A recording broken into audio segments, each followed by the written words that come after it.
I had vaguely leftist sympathies almost from my initial college days. Though I think in the beginning I was more of an admirer of Bertrand Russell, and through him I had an idea that communists are good in the heart but wrong in the head. That's roughly Bertrand Russell's attitude towards the communist movement. Up to the emergency, I also thought that I had a lot of friends among the Naxalite movement in Warangal where I was studying, but I thought that philosophy was all wrong. Though they were good in the heart, their heart was in the right place. The emergency that way, when I couldn't find anything in Russell's philosophy which would explain the emergency, or in anything else that I believed at that time which would explain the emergency. I thought the Marxist understanding would help me to explain more. If I remember right, it was during the emergency that I declared to myself that I am a Marxist hereafter. Later I became a sympathizer, but as far as the activity is concerned, I was only in the civil rights movement from the very beginning. 1978, 79, I was in the civil rights movement. Because being in Warangal made a lot of difference. If I had been somewhere else, perhaps I wouldn't have been involved in this. Warangal was a major center for the ML movement in its earlier phase, where one could see its social content, but one did not have to infer it directly. One could see it physically.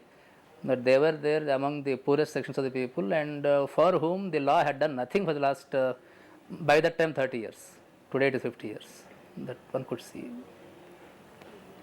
And I think also that it is partly to the credit of the civil rights movement in Andhra Pradesh that we have been able to educate the ordinary people that encounter means murder. Today one does not have to tell them. It's taken for granted that encounter means murder, and today the position is that the police have to explain and prove that it's a real encounter. That's I think it's some achievement that has been the achievement of the civil rights movement here. That also has happened. Well, that's how it began, and well, subsequently it had to grow. It had to grow by the very logic of its the cause it exposed. My own view, which may not be fully accepted by everybody, is that once you formulate a protest in terms of principle, you have to firstly you can never formulate a protest only in terms of interests. You can never say I am being oppressed. You have to say oppression is wrong. That's the only way you can formulate a protest. The moment you do that, the principle becomes universal. Not universal in the sense of 100% universal, but it finds for itself a class which goes beyond you. Then what happens is that you will have to speak for many more people, which again has its own further consequences. So a perpetual expansion of the principled concerns is unavoidable in the very fact that a protest has to be expressed in terms of universal values. So once we say that torture is wrong, it is impossible for civil rights movement to say torture of Naxalites is wrong. You have to say torture is wrong. Once you say torture is wrong, you have to look at who else is being tortured. So we had to look. In the beginning, police used to make fun of us. That look, when you come to a police station asking for the release or to somebody to be produced in court who happens to be a radical, he is in the lockup. There are 10 more people in the lockup along with him. Why don't you talk about them? Police, of course, were not interested that we should talk about them. They were interested in exposing our one-sidedness. But we learnt a lesson from that. So we started saying the torture is wrong. Now, if torture is wrong, then you have to answer many more questions, because you are saying torture not only of a political revolutionary, but also of a criminal is wrong. Then you have to answer for yourself what is crime. What is civil rights movement's understanding of crime? Is it the same thing as that of the system, or do you have a different understanding? Can you be satisfied with a totally subversive understanding that can you say that all crime is protest? Obviously it is not. There is some crime which even ordinary people don't like, so one has to formulate a notion of crime. So the movement started expanding. 1985 brought about a major break. I remember very well that prior to 1985, I had a few Dalit students, I was then teaching in a university, who were of course friendly with us and appreciative of what we were doing. But pointedly they used to ask, sir, is it a human rights violation only if somebody is killed in a police lockup, but not if he is banished from the village saying you are untouchable? Is it not a human rights violation? I still remember answering that in that case you are being banished by another citizen. It's between two citizens and you can approach the law. Whereas when the state itself oppresses someone, there is no recourse, practically no recourse in the law, and therefore we are not concerned about untouchability as a human rights issue. That was the answer we gave, I myself gave, until 1985. 1985, July 17th, there was a major incident in what is today Prakasham district, a village called Karamchedu, where a major assault on Dalits took place and 6 men were killed and 3 women were raped by upper caste people, who happened to be very closely related to the then Chief Minister N.T. Ramarao. His daughter's husband's village, it was that village. I am saying all this because the civil rights movement, at least that wing of which I was a part and our friends have been a part, has always learnt from reality. I don't remember a single issue that we decided purely by theoretical discussion. We never did. We always learned from reality. And if we can say one thing about ourselves in a complementary sense, it is only that we were open to learning from reality. But that's all that we can say. Not that we could guess things beforehand and take theoretical positions before things came up. That never happened. I don't know whether any other stream of the civil rights movement can claim such an achievement, but for us, being open to reality is the only thing that we can claim for ourselves. And we learned from this, and I remember very well, the other stream of the civil rights movement in our state spent a long time theoretically discussing whether the assault is a civil rights incident, violation, and should they go for fact finding. We, on the other hand, didn't even bother to theoretically discuss. We went away the next day. We went to the village the next day, talked to people. When we had a press conference, we were forced to theorize. The moment you express values, you have to theorize. Another issue which came up in the civil rights movement, which still is unresolved in the country as a whole. But in this matter, we remain in a minority. This has come up everywhere. That is, do you have something to say to the revolutionaries, or do you merely talk about their rights in defense of their rights? You do defend their rights. You not only defend their rights in terms of law, you also take a quasi-political stand that they are not to be treated merely as persons committing crimes or using violence. They are to be treated as a political movement. It is a fundamental point that we keep emphasizing again and again for society and for the state. An armed movement, let it be Alpha, let it be Hizbul Mujahideen, let it be the People's War, let it be anything LTT, irrespective of the fact that there are so many differences among them that we do distinguish if the need arises. Still, every one of them is a political movement.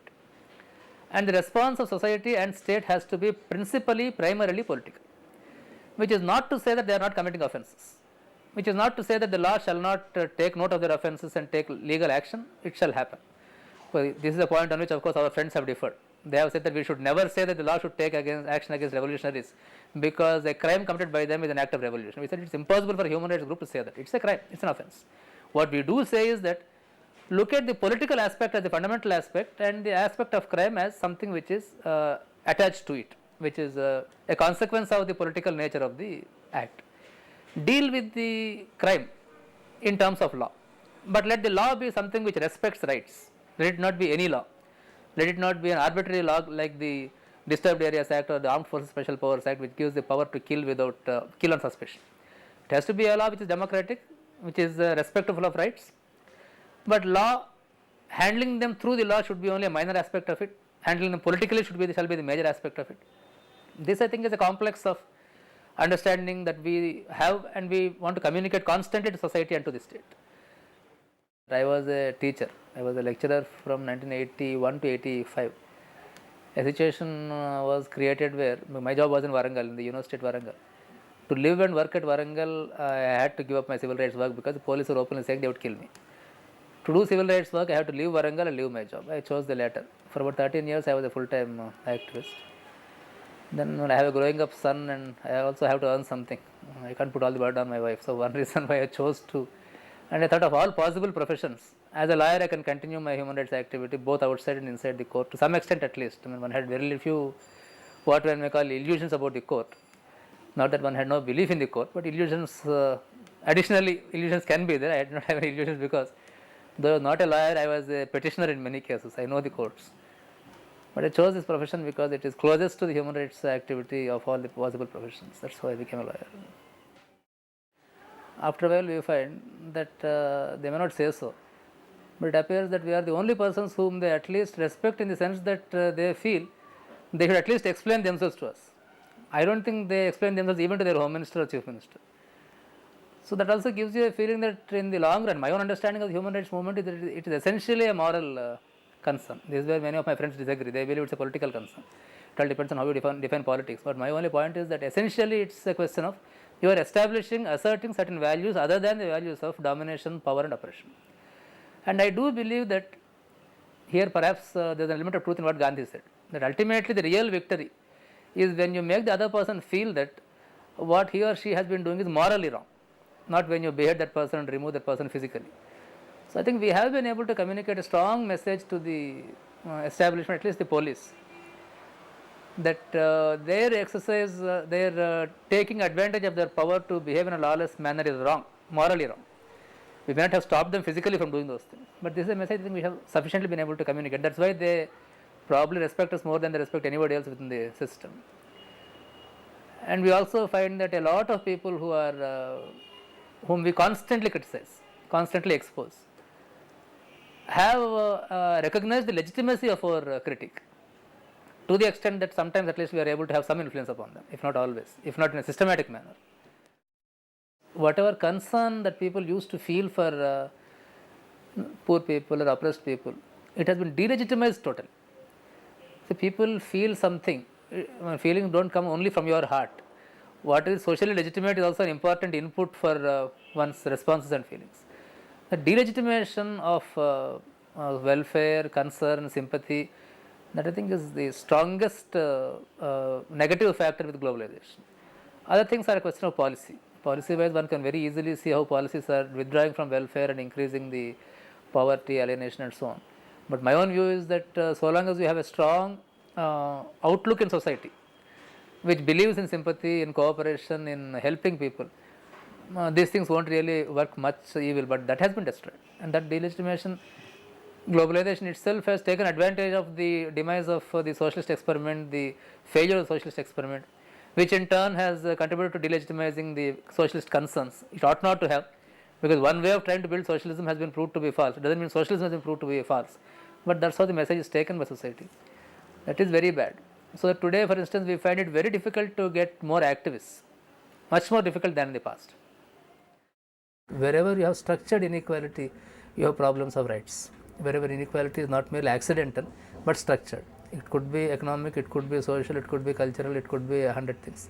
But if there is structured inequality anywhere in society, it is a context for violation of rights. The very existence of inequality is a violation of rights, and it leads to further violation of rights because of the working out of the inequality. Mandal Commission came in 1991. We took a categorical stand in defense of the Mandal Commission. So caste was one. Gender was in the sense of dowry killing. I mean, like all parts of the country, Andhra Pradesh also has a major. So we started taking up those issues also. Once again, the man-woman relationship is an unequal relationship. Caste is an unequal relationship. A factory is a place where there is an unequal relationship. And with minorities being sidelined today, you also have in religious terms also unequal, communal terms unequal relationships. So these things became issues. There was no serious objection to taking up these issues, but gradually a certain campaign was started that you are taking up all these issues either to intentionally to sideline the importance of the repression of the ML movement, or your unintended consequence is that anyway. We overcame that by sheer hard work. We did so much work that we satisfied their requirement that we do a lot of work on that front, and also took up a lot of work on other fronts. Obviously, it couldn't last forever. That was one thing. And gradually this discussion boiled down to one point, that is agreeing, I mean they also accepted that wherever there is structured inequality, there is a violation of rights, yes. But nevertheless, state repression should be central. We said no, nothing will be absolutely central. What is central is a sporadic thing. Today one thing may be central, tomorrow one thing may be central, that depends on the context. There is no absolute centrality. That is one thing we insisted. The other thing which became quite a serious discussion was, see, when these movements, we support the right to agitate, we support the right to struggle, we support the right even to struggle beyond the limits of the constitution, because there is nothing absolute about the constitution. But when these movements starts misbehaving, when they start behaving undemocratically, arbitrarily, do we or don't we speak out? This is a very major, and this touched them much more because after 1985, when the Maoists, I mean, the then people who became more violent, incidents of amputation of legs and hands of informers, arbitrary actions. You go and want to kill somebody, you go there, you don't find him, you kill his brother and come away. Such things started happening, and especially given the importance of armed struggle, eliminating informers becomes very important. And what is the touchstone of your decision that somebody is an informer? They don't have any. It's a subjective decision of the local cadre. Sometimes the public also says yes, he was a bad fellow. Sometimes they say it's a mistake, he wasn't an informer. There's no way of proving these things. So when these things came up, we took a stand that even as we defend the right to struggle, if movements behave undemocratically, it need not be only killing. Like in Kashmir, for instance, where they said women have to wear burqas, they can't come out without burqas. We said nonsense. We are fully defending Kashmir's right to secede from India, but you can't restrict the right of women to have equal treatment along with men. So such things, undemocratic behavior of any movement in its conduct, which includes also arbitrary violence, has to be condemned. That's the stand we took, which they disagree. They still continue to disagree. ultimately they came around to saying this, that we should tell the party, tell the organization, not give a public statement. We said there is no secret expression of human rights concern, it has to be public. That was a major. So the importance or centrality of state repression and the need to criticize undemocratic acts of the movements, these were two very major. And understanding also, you see, they went on emphasizing rights is an issue linked to movements. We said there are lots of people who can't agitate, who can never become part of a movement. There are small communities which can never be a movement at all. They have to go to the law, they have to go to the court, they have to go and do something, get hold of some good people, good Samaritans to get something. That's also a concern for us. We can't keep quiet, we can't say we'll concentrate only on agitations, movements and repression on movements. So this was the way broad, and finally we had 1-2 years full thorough discussion within the organization, identified 7 or 8 points of difference, had a debate, got thoroughly defeated and left the organization. That's how it was. About 35 of us came out of a total strength of 200 or so at that time. That's the thing. The concept of stocks did not start with the Maoists or with the government. It started with a certain section of the intelligentsia, the Committee of Concerned Citizens. It began as essentially a concern that lives are being lost. The civil rights movement was concerned, in a sense, with one kind of lives, not with the lives as such, but repression on people's movement leading to fake encounters and so on. The Committee of Concerned Citizens began at a different point. That look, whatever rights and wrongs apart, lives are being lost. And we would like to have a mode of development, mode of growth, mode of improvement, progress, where lives are not lost. Maybe if it is unavoidable that lives are lost, we'll come to that at the end. Let us not begin there. So that effort, and therefore it automatically led to a situation where they would address both sides. Why are you killing? Why are you killing? What is your answer? Then at some point it boiled down to this: announce a ceasefire and sit and talk. It was never very clear what they would talk. After all, I mean, it's if you have a movement like the Naga movement, there can be a discussion. We will give you autonomy, not independence. You can't have half a revolution. Either you have a revolution, you don't have a revolution. So what could be the talks? This is part of the joke behind it. But we said there can be talks not about the aims and goals, but about a code of conduct, that both will agree that even as they fight each other, they won't harass innocent people, they won't harass unarmed civilians in between. And the Maoists will allow the ordinary day-to-day administration to go on so that schools can run, elections can take place, whatever, and police also will allow ordinary movements to go on. Now the problem in lots of areas where Maoists are active is the farmers agitate for better price. The police will call and say, who is behind you? They are behind you. So that should stop. So on both sides, ordinary people's ordinary life, including ordinary agitations and movements, including also ordinary politics other than Maoist politics and also Maoist politics, should be allowed to go on. This could have been a code of conduct agreed upon by both parties, which would have made things lighter for the people. That is even today a possible framework of talks. But as far as we are concerned, we define human rights very widely, and today with the development of the neoliberal variety, displacement is a very major issue, and we are taking it up centrally. Polavaram is a dam which is coming up, likely to be the biggest disaster, not only Andhra Pradesh, but one of the biggest India has seen. It's the difference with Narmada is part of a huge complex of dams. But you take as a single dam, this is as bad as Sardar Sarovar. It's no better, and 230,000 tribals are going to be, 230,000 people, half of them tribals, are going to be displaced. So that's a very major human rights issue. And all over the state, we have special economic zones which are coming up. Almost every weekend, we are going to various areas and try to do something about it. This development-induced displacement is a very major human rights issue in this state. Other issues keep coming up, like you had this proposal to give OBC reservation opposed by the upper caste in Delhi. Fortunately, in South India, it didn't pick up. But we have been campaigning against this upper caste movement, that OBC reservation. So that kind of activity we are having. But Andhra Pradesh, the context is, I think, one very important part of the context is displacement, as far as human rights is concerned. The other is the mafia type of gangs, the cobras and green tigers who are being created, and police repression. The rest of the problems are routine. They are always there. Caste and gender are issues which continue to be continuously human rights issues, and as and when one has a major issue comes up, one takes up, it goes on. That's how things are. See, the day Dr. Ramanathan was killed on September 3rd, 1985, I could have been killed. It was they wanted to kill one. I don't know why they chose Ramanathan and not me. I still don't. So when such things happen, how do you say that other than matter of fact? There's no other way. It was difficult. I think almost up to 1992, 93, We used to be regularly arrested just to prevent us to go somewhere, just to prevent a meeting. That kind of arrest, I can't even give the number. Cases were there only 1985, 1986. Serious cases. Tada, I was one of the first Tada detainees in Andhra Pradesh.